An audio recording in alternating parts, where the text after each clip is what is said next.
When I started working for myself, one of the draws of it was having a more flexible schedule so that I could have more time to do the things that I wanted to do. But I work for myself and it's pretty much just me. And there have been so many things that I needed to do with the book, as well as prepping for the holidays and everything in between, so long that it's been about a month since I've given myself a full day off. In part, this is because of all the holiday preparations I've needed to make for my shop, but also I am terrible at relaxing at home when I have things to do. So last week I was at a near breaking point of just my brain being too fried.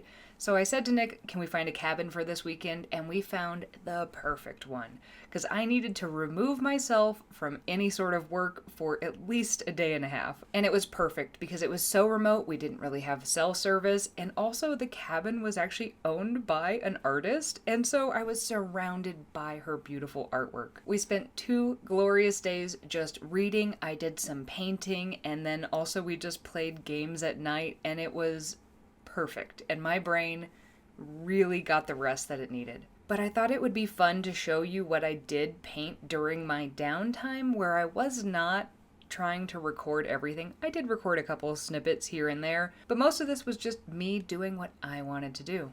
I started in my sketchbook and I just did some paintings of the night we got there. There were so many stars and the sunset, and then I kept playing with different little variables on this one scape that we could see right out the back window.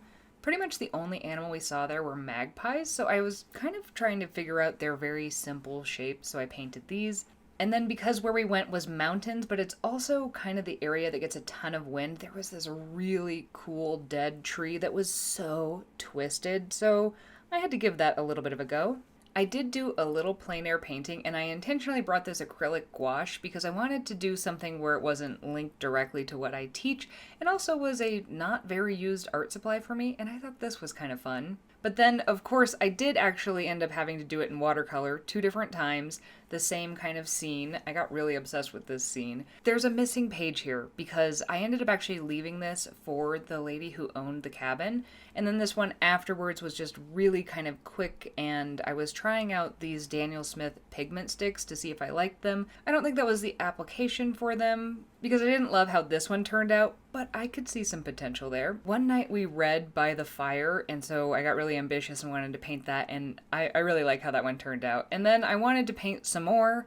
I wanted to do something that was like, I don't know. Both of these I gave up on. I got halfway through them, and the motivation totally left me, and I was like, you know what? The whole point of this was to paint what I wanted to paint, when I wanted to paint, and how much I wanted to paint. So I called it good, and we played some fun games, and now we're home, and I am back to packing orders for the holidays.